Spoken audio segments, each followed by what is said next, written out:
In this video, we're going to continue to add some additional information to our height. We're going to create a twig shape that we can then scatter across our ground surface. I'm also going to introduce you to the idea of creating a subgraph for this twig shape. So this shape that we're going to create is going to be fairly complex.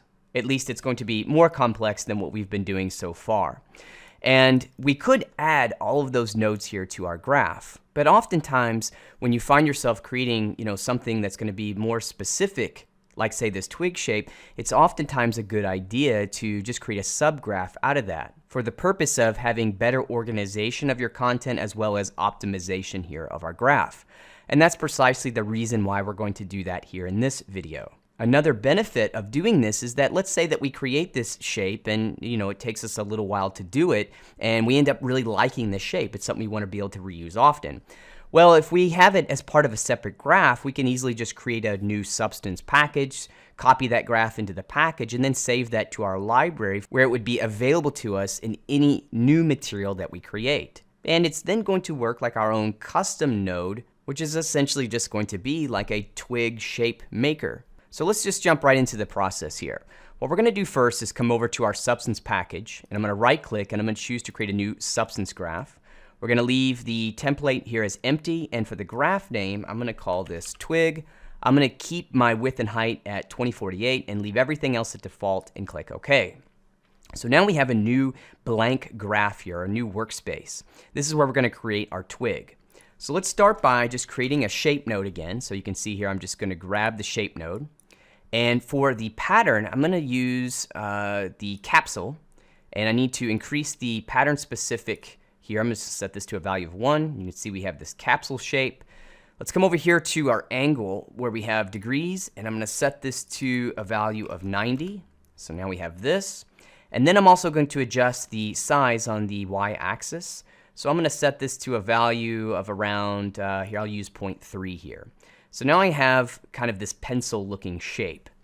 So if I zoom in on this, I also have transitional gray values, and what I'd like to do is kind of sharpen this up. So I'm just going to use a levels here and then just do a simple adjustment of my input black and my gamma value. So I'm going to do something like this, and now you can see I've just kind of sharpened up those values. Again, we have kind of like this pencil shape so far. Okay, so the next thing I'd like to do is take this shape and I'd like to bend it. And so we can use a directional warp to do that. So I'm going to hit the space bar here and start to type in directional, and you can see here we have this directional warp node. So I'll left click to create an instance of this. It's going to take an input and an intensity input. So let's take our levels and place that into the input. And now we need to create a driver here for the intensity value of this directional warp. So to do that, I am going to create another shape node here. And we are going to set the pattern on this to a paraboloid and then just adjust the scale. For this, let's set it to a value of 0.5. So let's go with this. Now, I'd also like to be able to move this shape around so that I can interactively adjust this bend effect here as it's fed into the directional warp. So to do that, I am going to create a transform node, and we'll just plug in the shape into the transform, and then I can take the result of this transform and plug this into the directional warp's intensity input. Now right off the bat, you can see, well, we're starting to get a bend here. So what I want to do is come over here to my intensity value, and I'm going to crank this up to maybe, let's do a value of, let's say, 40. So now you can see we're getting this bend here. And I can also just single left click on the transform node. This is going to show this transform widget in my 2D view. Then I can left click and move this around, and you can see, some different kind of bend effects I can get with this, which is interesting. However, if I zoom in, you can see that, well, we do have this kind of arc or this bend here, but we've got this really harsh angle. And I'd like to get rid of this. And an easy way to do that is just to introduce a blur node in between the transform and the directional warp. So I'm going to select this connection line here. I'm going to hit the space bar. Instead of using this blur, which is our cheap blur that kind of artifacts a bit, we want a bit more precision to this. So I'm going to do a search for blur, and I'm going to use my blur high quality grayscale. So now I have a blur in here. Let's double click that directional warp, and you can see that just adding that blur smooths out that angle, that hard edge that we had. So if we go back to the blur, you can see at an intensity value of 0, we get this little hard angle, and then as we start to increase this, we can, round out that edge. So now we're getting a shape that looks something like this, and we can come back to our transform node and just kind of play around with this here. So we can get some interesting shapes here. Okay, so let's go back to our directional warp, and just looking at the shape, it's still too perfect. So now I need to go in and warp this some more. So what I'm going to do is add another directional warp to do this. So I'll create another directional warp. Let's take the output of this directional warp as the input. We need, yet again, another intensity input. For the actual warp, I kind of want to just create just some kind of wavy, warpy lines here. And so to do that, I'm going to use the purlin noise. And I'm using the purlin noise because you can see the type of these shapes that we have within here. There's some of these kind of, I guess, billowing type shapes. This is going to give us more of these kind of rounded kind of warp edges simply just by using this purlin noise. So it's really good for this type of effect. So let's plug this here into our intensity input and take a look at our directional warp. So you can see, well, by default, we are getting some of these kind of edges here, but that's probably a bit too much. So let's come back here to our scale. See, it's at a value of 32. Let me set this to, I don't know, maybe 12. This looks kind of interesting. So you can see this is what I'm trying to get here. See, if we take a look, instead of it being this perfect line, it now has a little bit of just kind of a warping, and I'm getting this effect just by the pattern of this purlin noise. So like I said, purlin noise is kind of good for this type of effect. Okay, so, if we wanted to, we could also come into here and adjust our warp angle, so you can see we can get some different effects. But really what I want to do, you can see I'm using directional warp because I have this angle, and you can see that this is kind of giving me the idea of the direction of this warp. So if we look at this kind of like an X and a Y here, I'm just basically warping this horizontally or on the X-axis. Okay, so now we have that in place. We have this directional warp. Now, the next thing I want to do is I want to start to introduce some knots to the wood here, or this stick. And so essentially what I would like to be able to do is extrude some shapes out here. And so we can use the slope blur grayscale to help us do that. As you recall, in a previous video, I talked about being able to use slope blur as a way to extrude some shapes. And we're going to use the max blending mode of the slope blur grayscale to do that, or to accomplish that. So the first thing I need to do is let's just create the slope blur grayscale. And we're going to take our directional warp and plug that into the grayscale. And our samples, I'm probably going to set this all the way to 32 for now. And like I said, the mode, we want to set this to max. Okay, so the next thing we're going to do is take this purlin noise here. And I think I can just use this to create the slope shape that I want for this. So what I'm going to do, though, is I'm going to process some of these ranges. Now, up until this point, we've been using levels to do that, and that's a great way to work. But this time, I'm going to use a histogram range node. So the reason I'm using this node is just to introduce another way to process values. It's just another way to look at the data.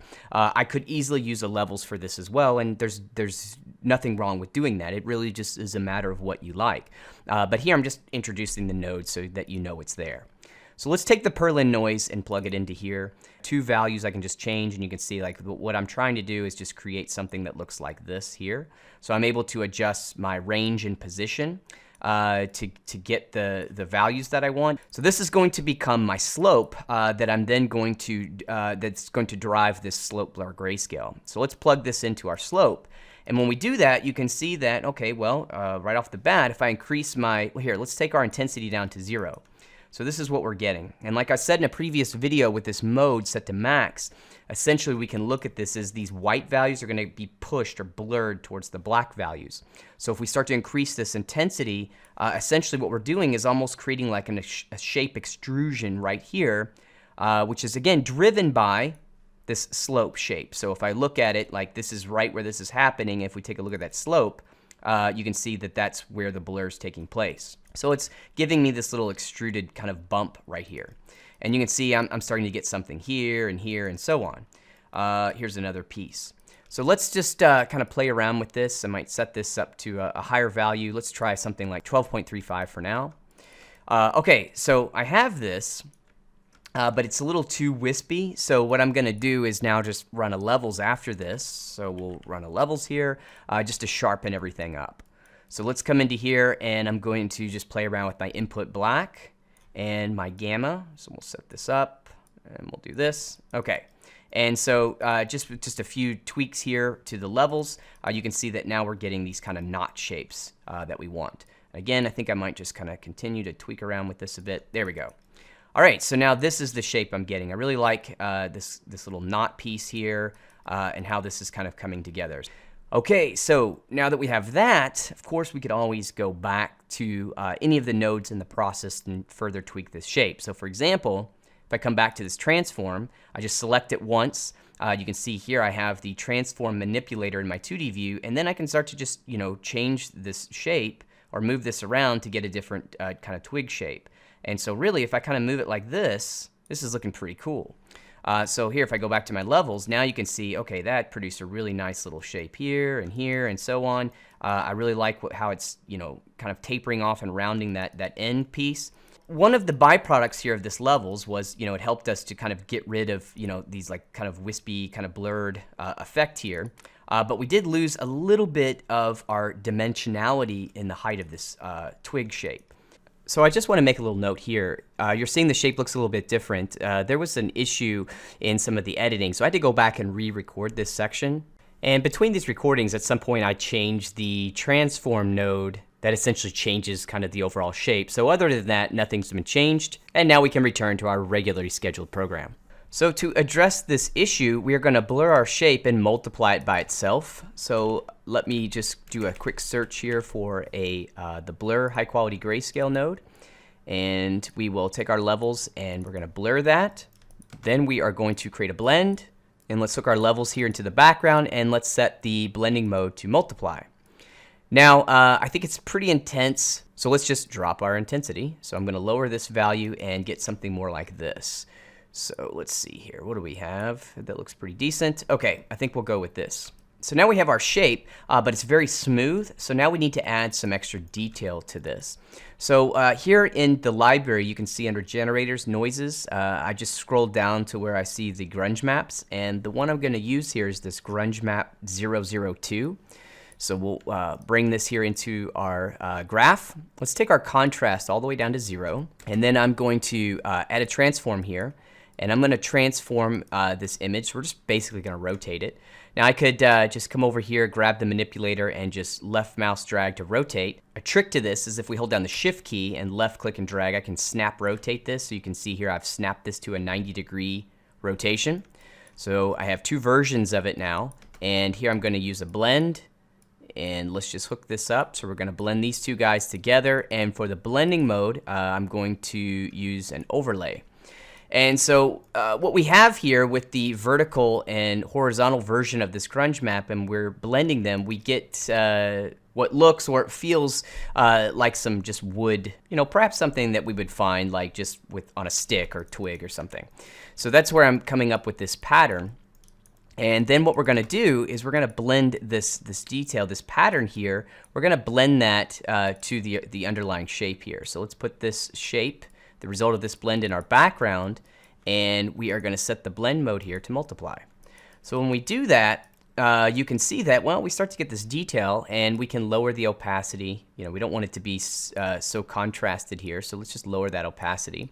And so, yeah, we get this detail, but what it looks like is essentially what we've done here. We've just pasted this noise map just right on top of this shape. And typically something like this, it doesn't work so well. What we'd like to do is take this pattern and perhaps have it warp or conform to this underlying shape that we have. And we can do that with a warp. So let's just create another warp node here. And we're going to just plug this guy into here, into our warp. And now we need a gradient input. And actually, I can just use the shape that we have as the input. So let's just feed that into the gradient input. And then we'll just decrease our intensity here. So by using this warp, I am conforming this wood pattern to follow along the flow or the shape of our twig here. Let's take this warp version of our wood pattern and let's place this into the foreground of our blend. And so now when we look, you can see the result that we get. So here's what we had before. It looks pretty plain. And here's what we have after. You can see this shape is kind of flowing along kind of the shape of this twig here. Okay, so Now we've added just a little bit of extra detail. I'm going to take this one step further. We're going to add another noise. This time I'm going to use another grunge map, and it's going to be this one here, this grunge map 004. So let's left click and drag and drop this here into the graph. Now this noise here, I can see it doesn't have like a tiling option. So I need to be able to scale this a bit, and so what I'm going to do is I can use a transform to do this. So here, if we add a transform and we hook this into here, you can see that there's an option here for this ×2 divided by 2. So if I click this divided by 2 button, you can see that that effectively just scales the noise, and so now we get more smaller fine detail here that we can use. And if we want to undo that, we could just, we did a divided by 2, we could do a ×2, and that takes us back to that original state. So one thing though I want you to keep in mind is that if I hit the space bar here, you can see that, like I said before, all these grunge maps are tiling. But if I scale this above a 1-to-1 value, so let's hit ×2, one more, you can see that this will break the tiling. So now I'm just going to hit Control-Z, we'll undo that. Another thing that'll break the tiling when you're using a transform is if I simply just rotate this. You can see I'm just doing a rotation, and I zoom in, and now we have a seam. So the tiling has been broken. However, if I perform a rotation that's locked to a 90-degree increment, you can see that that does not break the tiling. So that'll be okay. You can do 90-degree rotations. So here I'll just hit Control-Z to undo that. So that's with the transform. There is another node that you can use. So if I hit the space bar and I do a search for safe, we do have a safe transform. So if I connect this, you can see this guy here, it just actually has a tiling parameter. So this is another way you can scale a noise, and it may make a little bit more sense as you can easily just change this slider to adjust the tiling. Also, you have this tile safe rotation. So with this enabled, you can see that as I adjust the rotation, it's going to make sure that it does the rotation at a 90-degree increment so that it doesn't break the tiling. So you can use safe transform or the regular transform. In my case, I'm just going to keep using this regular transform because really all I want to do is just hit this divided by 2. I'm not going to do any other kind of transformation to this. Okay, so we have this in place, and I'm going to add a blend, and I'm going to take this noise, I'm going to blend it with the result that I had previously here from this blend. I'm going to place this one here in the background and this transformation in the foreground, and I'm going to set this blending mode here to overlay. So what this essentially does is you can see that it's leaving me some of these pieces here. And basically the idea for this operation is I'm trying to isolate some of these shapes that you see. So this is one part of this blend. Now I'm going to add another blend. So I'm going to take this result in the foreground and again my shape here in the background, and this time I'm going to set the blending mode to screen. So now you can see that I'm effectively blending these two noises. So we have this noise and we have this one, and we're blending these two guys together here. Now if I want, I can go back to this transform. I can hit divided by 2 once more if I want to see more of this grunge map 004 noise. I can also move this manipulator around to position the noise so that it looks best on the shape. All right, so here at this stage, this is going to close out this twig shape that we wanted to create. We finished creating the pattern. So now we have a pretty complex shape that we can use to splatter across our ground surface. Now, in order for us to be able to use this graph in our main graph, we need to create an output. So I'm going to hit my space bar, and here towards the bottom, you can see we have an output. So here I'm just going to take the result of this blend and connect it here into the output. And an output is what gets fed here to the shader inputs in my 3D view, or when we export the texture from Substance Designer, the output is what is actually exported as the texture. Now on an output, you have a usage. What this does is just lets Substance Designer know what data this output represents, so it knows how to hook the output to a specific shader input, or later when we do material blending, if we're in material mode, Substance Designer will be able to automatically connect inputs and outputs matching their specific usage type.